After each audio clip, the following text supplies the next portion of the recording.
পরিচালনা করছে, কিন্তু আমরা ইচ্ছা ওই রাজ সিংহাসন দখল করতে পারি। আপনি কি বলেন জাফর আলী খান? আমি তো তাই বলছি উজির সাহেব, সুযোগ মানুষের জীবনে বারবার আসে না। এই সুযোগ আমরা অবহেলায় হারাতে পারবো না। কৌশলে যে হোক রাজ সিংহাসন আমাদের চাই, তাই করতে হবে জাফর আলী খান। হুসরা মানে ওই শিশু কন্যাকে হত্যা করতে পারলে আমি হব রাজা, আর আপনি হবে আমার রুচি।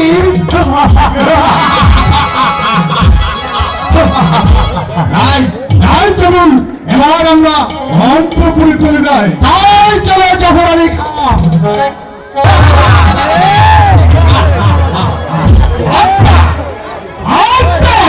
শিশু কামাল অল্পহীন নবাবকে হত্যা, যতক্ষণ পর্যন্ত তাদেরকে হত্যা করতে না পারবো ততক্ষণ পর্যন্ত আমার পরিপূর্ণ শান্তি নেই, শান্তি নেই। তোমার স্বপ্ন আর বাস্তবায়িত করলে হবে না জাফর আলী খান। হতে পারে না হুজুর সাহেব। ইব্রাহিম, তুমি এসেছো আমাদের কাজে বাধা দিতে। আমি এসেছি আপনাকে সেই অতীতের কথা স্মরণ করে দিতে। ভুলে গেছেন সেই অতীতের কথা? মনে করে দেখুন সেদিনের কথা। আপনার স্ত্রী পুত্র নিয়ে খেতে পারছিলেন না,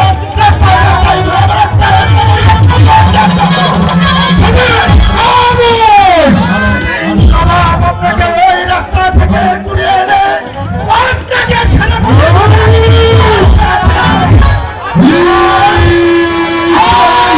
সহ্য হচ্ছে না। জবাবের মৃত্যু হতে না হতে আপনারা চক্রান্ত করে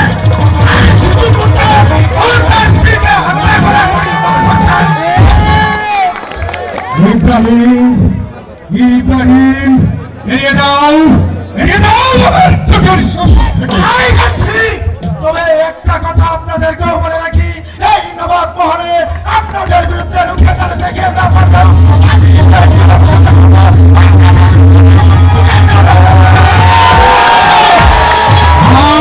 তুমি মনে রেখো ইব্রাহিম, এই জাফর আলী খান যতক্ষণ পর্যন্ত আছে ততক্ষণ পর্যন্ত তোমার কোন আশাই পূর্ণ হবে না।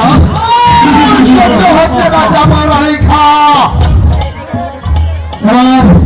এবার চলুন শুনে আমাদের কাজ আমরাই করবো।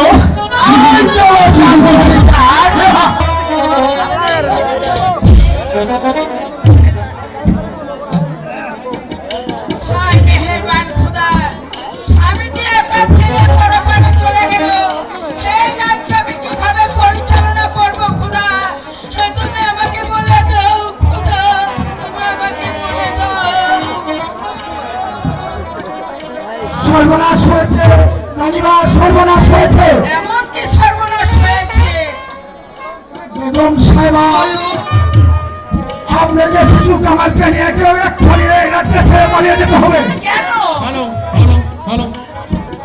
সাহেব এবং সেনাপতি সাহেব আপনাদের দুজনের চক্রান্ত করে সেনাপতি হবে এই রাজ্যের উচিত, আর ওই তোমার হবে এই রূপনগরী নবাব।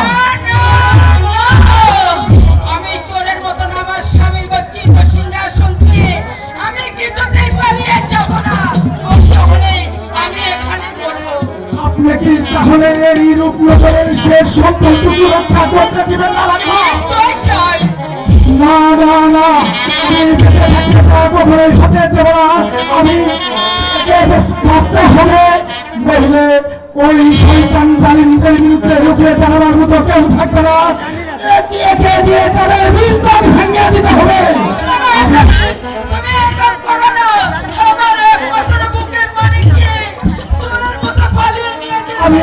আমি আপনার কোনো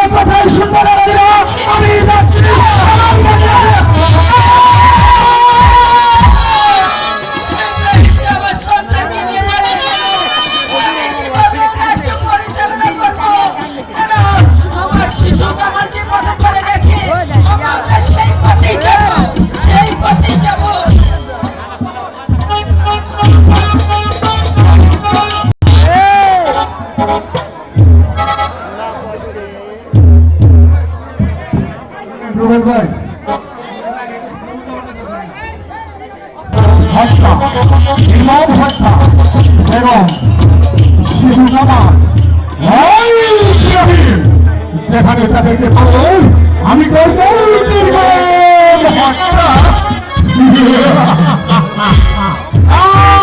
হবে না জাফর আলী খাঁ, তোমার আমার স্বপ্ন বাস্তবায়িত পূর্ণ হবে না। সাহেব গেল বলে পালিয়ে গেল। পালিয়ে গেল। শত শত পাহারা থাকা সত্ত্বেও ইব্রাহিম শিশু কামালকে কিভাবে পালিয়ে নিয়ে গেল? আমিও তাই ভাবছি জাফর আলী খাঁ। ভুল হয়ে গেছে জাফর আলী খাঁ। সেদিন আমাদের উচিত ছিল শিশু কামালকে হত্যা করা। তবে এ ব্যাপারে আপনি নিশ্চিত থাকুন, ওই শয়তান দুটোকে যেভাবে হোক, যে কোনো খান থেকে হোক, আপনার সন্নিধি করবো আমি নির্মম হত্যা। ও জাফর আলী খাঁ, তাই করতে হবে। ঠিক আছে, তাই চলুন। হায় খোদা, আমার এই সংসারে পুত্র কন্যা কিছু নেই,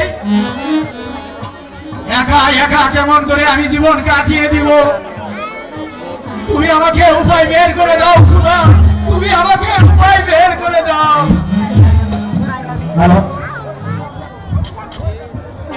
ওই দেখা যাচ্ছে কোদমালি চাষার বাড়ি। কোদমালি বাড়ি আছো?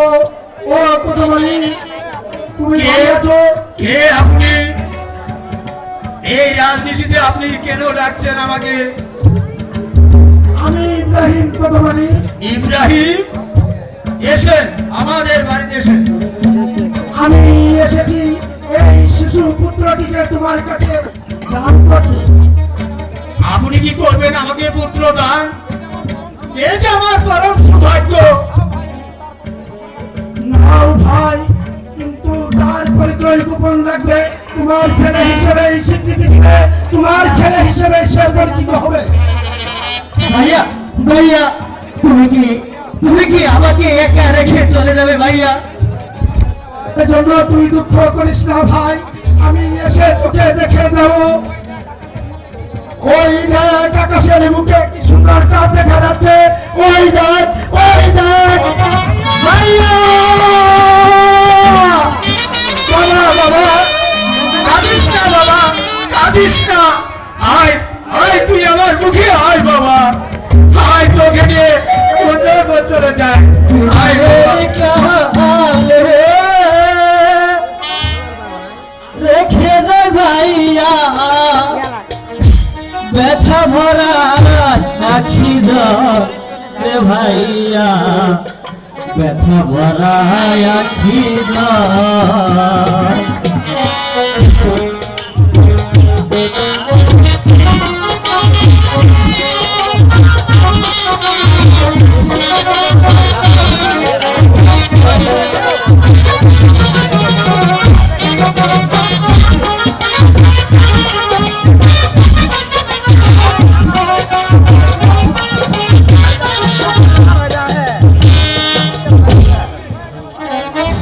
কিসে যে কি হয়ে গেল জাফর আলী খাঁ, আমি ভাবতেও পারিনি।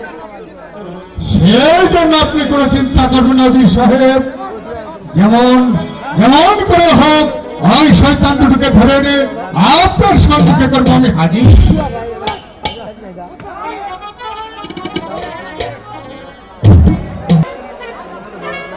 আর পারবে না জাফর আলী খাঁ। এ জবাব সেজে চলেই গেছে। সবাই চেষ্টা করলো, তাকে আর পাবেন না। আপনি কি বলতে চান বেগম সাহেবা? তা নয়, এসেছি আপনি একে জানিয়ে দিতে। তার অর্থটা আপনারা তো ভালো বোঝেন। মেহেরবান খোদা তাআলা যার ভাগ্যে মৃত্যু লেখেনি, শত চেষ্টা করলো, তাকে কোনোদিন মারতে পারলেন না। আপনি কি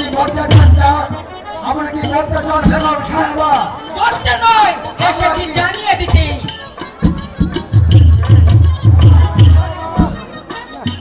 বেগম সাহেবা, বলুন।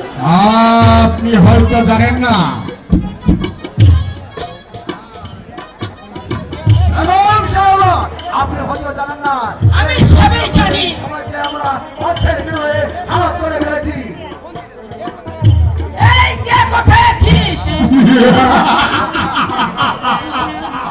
আজ আপনি তাকে কেউ সাড়া দেবেন না বেগম সাহেবা। কোথায় কোথায় পুরি বন্দি করে এই বেগম সাহেবাকে। কোনো কথা নয়, বেগম সাহেবাকে বন্দি করো।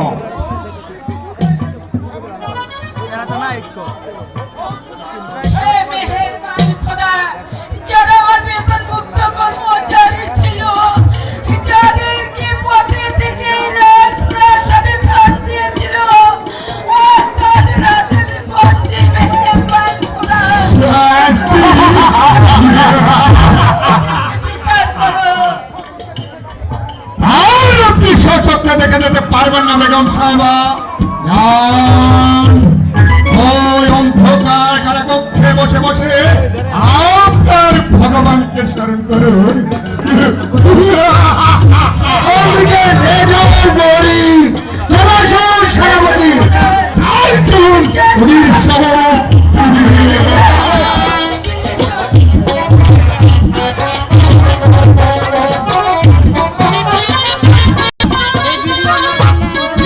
কাজল কাজল, কোথায় গেল ছেলেটি আমার?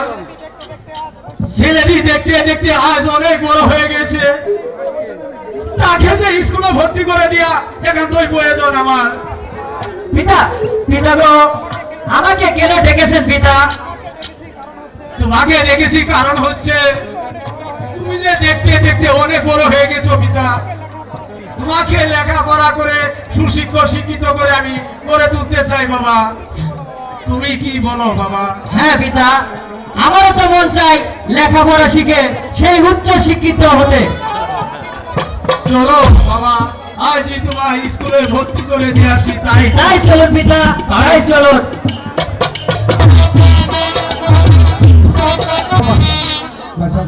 এই বিয়া রাস্তায় এমনই ভিড়, ঠিক আছে? বসো তো এখানে, বসো দেখি কি লেখাপড়া দেখ আজকে এটাই দেখবো। এই তো দেখবো, আজকে আমরা পড়া নেব। বসো দেখি। আজ এই চলো। আমরা কি শিখছো বলো দেখি। এই লেখা এই যে লাগে ছাপে কাদায় পড়ছে লেখা। আমরা কি শিখছো? লাইকে ছাপে দেখা আমরা দেও দেখি। আর এস করো ছাপ। আমি তো বলছি আমি না আজকে মারা গেছে, তাই আপনার চেহারা বসে পড়ছিলাম। হ্যাঁ, তোদের এত বড় সাহস, সারা চেয়ার বসো। আমি তো জানি স্যার আপনি মারা গেছেন না। স্কুলে এসে তোরা গোলমাল করছিস। আই নাই গে ছাপে দেখান বলো। এই বস, হ্যালো নিজ নিজ দায়িত্বে বসে পড়াবে। মাস্টার সাহেব, মাস্টার সাহেব, আপনার স্কুলে কি আমরা আসতে পারি? কে আসুন, কেন এসেছেন আপনারা? আমি এসেছি আমার এই ছেলেটিকে ভর্তি করার জন্য। আমি ছাপে দেখানো বুঝি। বেশ ভালো কথা। আমার স্কুলে ভর্তি করতে হলে কিছু শর্ত আছে। মাসিক বেতন হলো 20 টাকা, আর বেতন হলো 30 টাকা। মোট 50 টাকা দিলে আমার স্কুলে ভর্তি হয়ে লেখাপড়া করতে পারবেন। মাস্টার সাহেব, আমি যে গরিব মানুষ মাস্টার সাহেব, এত টাকা আমি কোথায় পাবো? তা হবে না, ভর্তি করতে হলে আমার স্কুলে নগদ টাকা দিতে হবে। কিন্তু গরিব মাস্টার সাহেব, আমি যে গরিব মানুষ, মাস্টার সাহেব, এই শালারা কি লেখাপড়া করে রাজি তা প্রেম করবো না? হবে না। গরিবেরা লেখাপড়া করে না,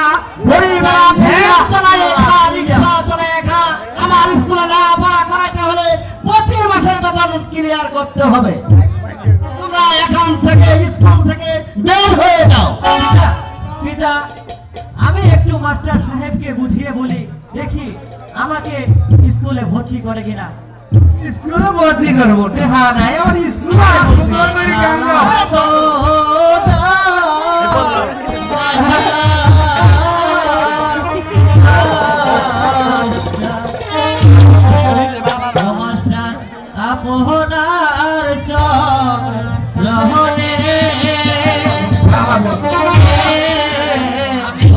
মাস্টার আপনার চরণে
ও মাস্টার আপনার চরণে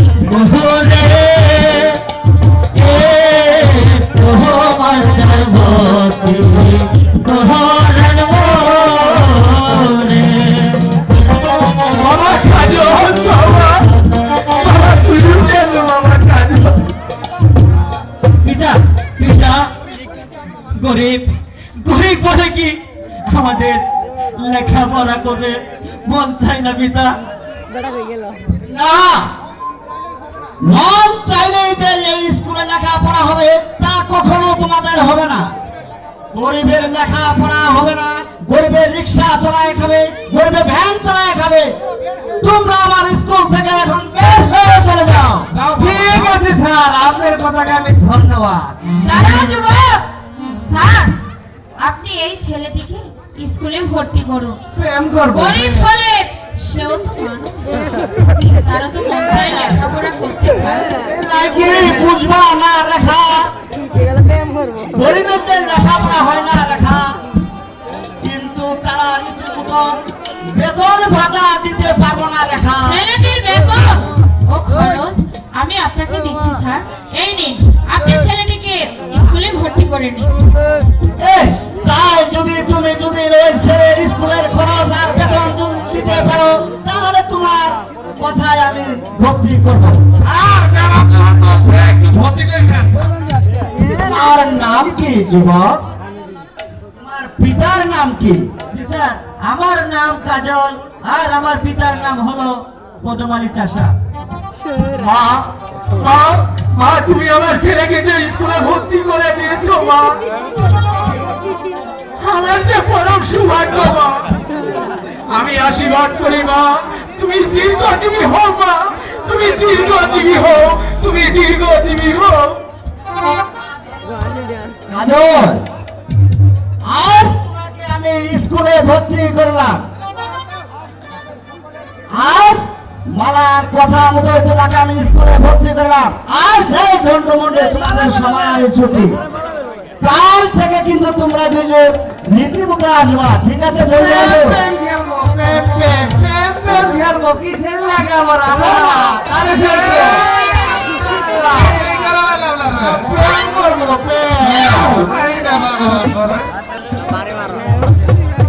এখন থেকে আমি হলাম রূপনগরের নবাব। আমার সমস্ত লোক উঠাবসা করে আমার সেই ইব্রাহিমকে শেষ করতে পারলে আমি হব এই রাজ্যের রাজা। পিতা পিতা আপনি এখানে আর আমি যে আপনাকে সারা প্রাসাদ খুঁজে বেড়াচ্ছি। ও বলো মা রেখা, বলো কেন আমাকে খুঁজছো মা রেখা? তাহলে স্কুলে যাও রে। না পিতা, আমার শরীরটা বিশেষ ভালো লাগছে না, তাই আজ আমি স্কুলে যাইনি। আমি একটু ওই ফুল বাগানে বেড়াতে যাব। আপনি আমাকে হাসিমুখে বিদায় দিন পিতা। মা রেখা, তুমি কি শাসক ফুল বাগানে যাবে?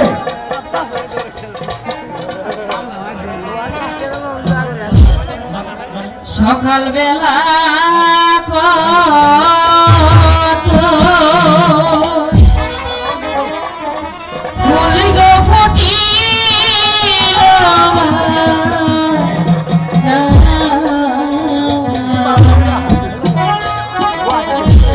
সকালবেলা কত